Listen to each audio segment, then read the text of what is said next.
Welcome to another Thursday night Bible study, brought to you as a ministry of SIGBC.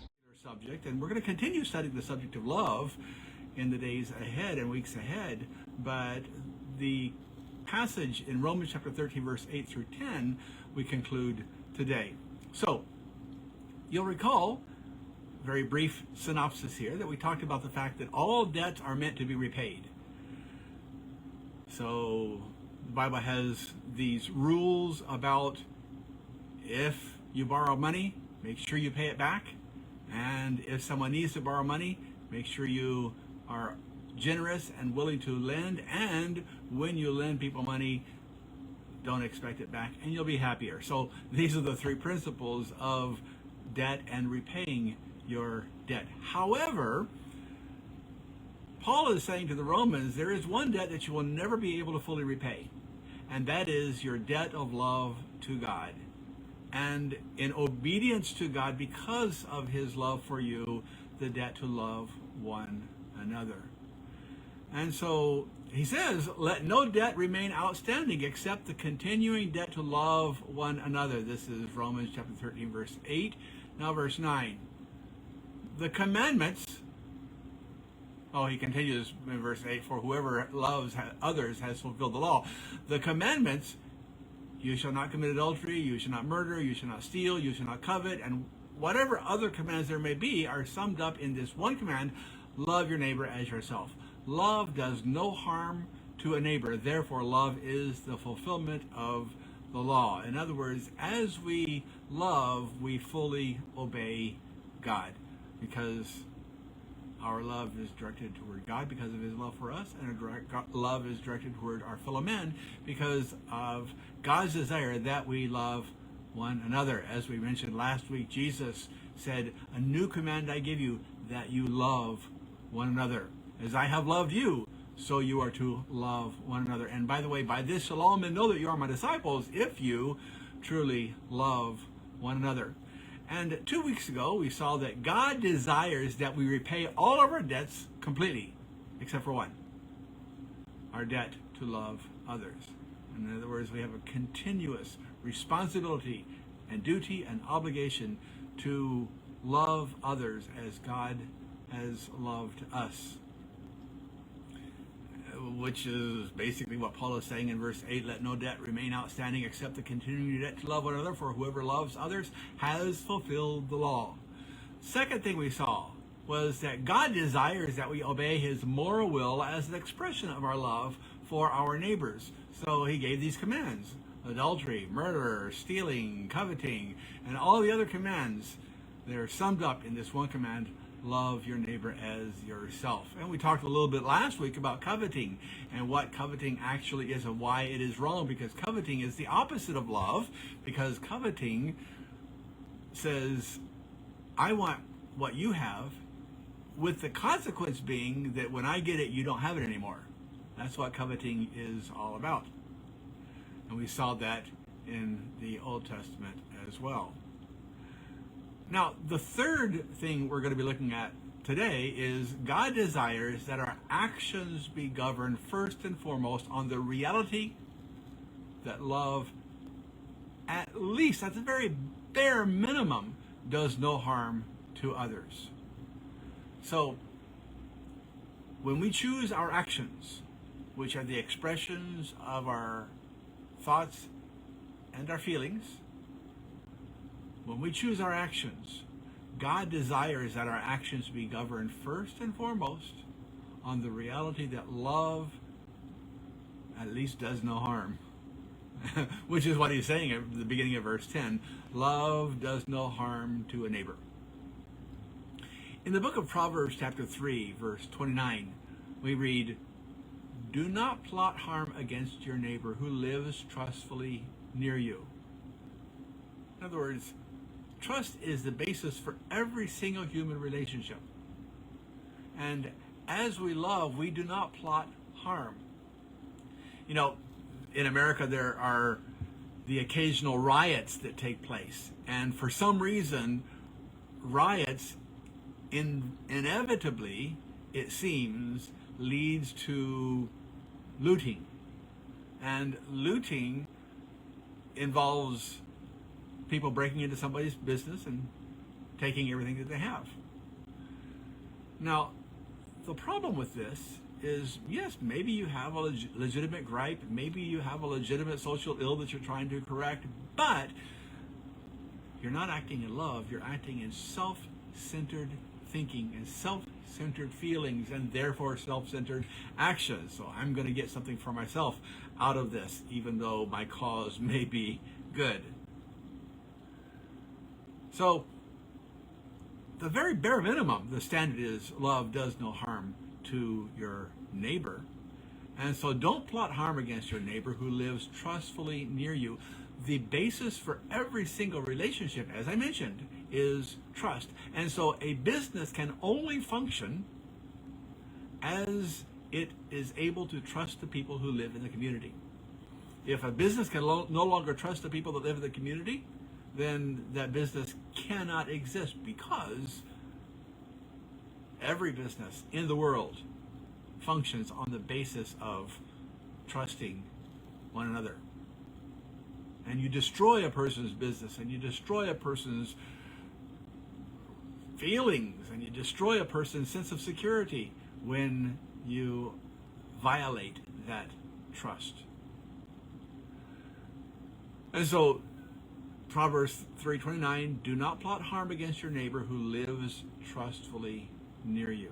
In 1 Thessalonians chapter 5, verse 14 and 15, Paul writes to the Thessalonians, and we urge you, brothers and sisters, warn those who are idle and disruptive, encourage the disheartened, help the weak, be patient with everyone. Make sure that nobody pays back wrong for wrong, but always strive to do that which is good for each other and for everyone else.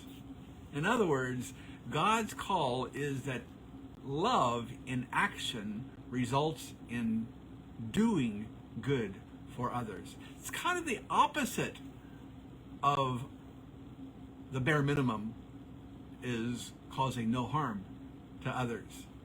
It is not just causing no harm, but choosing to be a benefit, choosing to be helpful to others.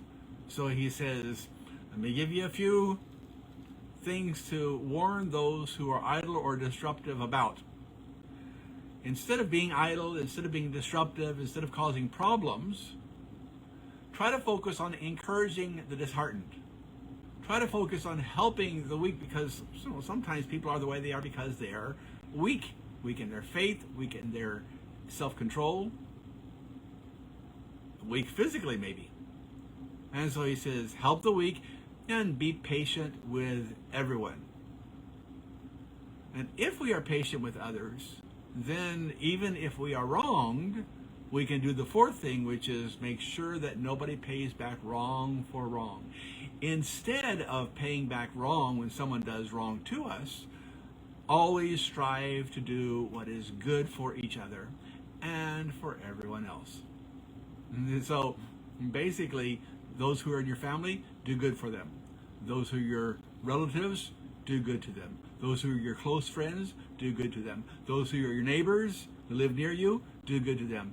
Those who are not your neighbors, who don't live near you, do good to them. Those who you don't even know, do good to them. That's why he says, always try to do what is good for each other and for everybody else. Number 4, God desires that love be our ultimate act of obedience in life. Ultimately, what God calls us to do is to love. The commands are important. Not sinning is important. But if we live in love, it's easier to obey God's commands. And if we live in love, it's easier to keep ourselves on the right path, because we are motivated by our love for God. Doesn't mean you're not going to slip. Doesn't mean you're not going to fail. Doesn't mean that love is going to carry you through, and no matter what, you're always going to do what is right, because the Christian life is 2 steps forward, 1 step back for quite a few people. But God desires that love be our ultimate act of obedience in life. So love God and love others. But Paul is focusing on the importance of loving others, and which is why he says, love does no harm to a neighbor. Therefore, love is the fulfillment of the law. Everything that God commands can be summed up in the commands. 2 commands, Jesus said.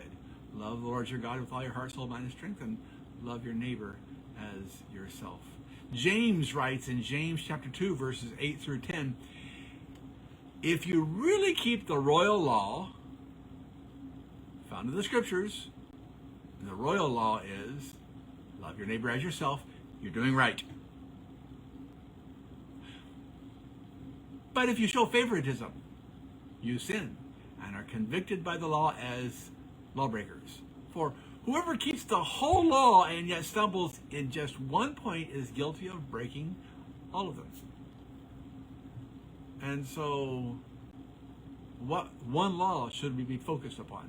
What one law should be the motivation for our thoughts, feelings, and actions? It is the law to love your neighbor as yourself. As I mentioned a minute ago, Jesus said 2 things. Love the Lord your God with all your heart, soul, mind, and strength. That's the ultimate love for God. And love your neighbor as yourself. That's God's love lived out through us in our actions. For whoever keeps the whole law and yet stumbles at just one point is guilty of breaking all of it. But if we really keep the royal law found in the scriptures, we're doing what is right. And what is the royal law? Love your neighbor as yourself. Now, some people have interpreted this as God wants you to love yourself. And in the same way that you're supposed to love yourself, you're supposed to love other people. So, is it 3 things? Love God, love yourself, and then love others? In psychological circles, that seems to be the focus. But I think in reality, the problem is that we naturally face self-love.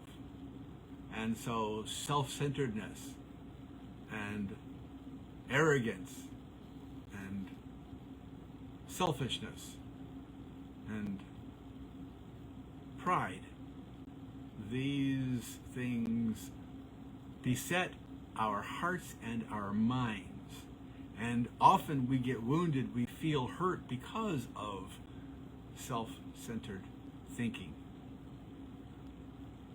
Now, it's true that other people need to be careful of what they say and what they do.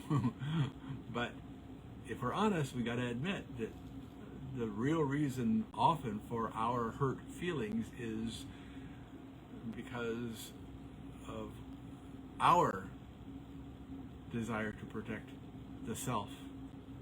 And so God's not really saying, hey, you need to love yourself, because we kind of do that naturally.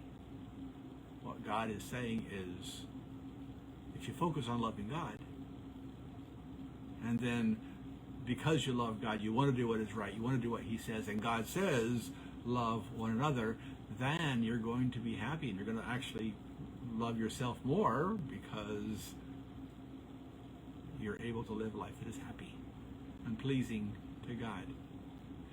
Jeremiah said this in Jeremiah 7:23, obey me, and I will be your God, and you will be my people. Walk in obedience to all I command you, that it may go well with you. So it's not put yourself first, it is do what is right, and things will go well for you. It's a result rather than a goal-oriented thinking. Deuteronomy chapter 6, verse 5 tells us, love the Lord your God with all of your heart and with all of your soul and with all of your strength. And then Leviticus chapter 19, verse 18, do not seek revenge or bear a grudge against anyone among your people. So he says, here's 2 things you're not supposed to do. Don't set out to get revenge for someone who has wronged you. And don't hold it in. Hold a grudge, an unforgiving spirit in your heart either. But choose to love your neighbor as yourself. I am the Lord. There's one debt we'll never fully repay, and that is the debt to love one another. Thank you for listening. You can also join us in person or live on Facebook every Sunday at 2:30 p.m. Japan time. This has been a ministry of Sakahogi International Grace Baptist Church.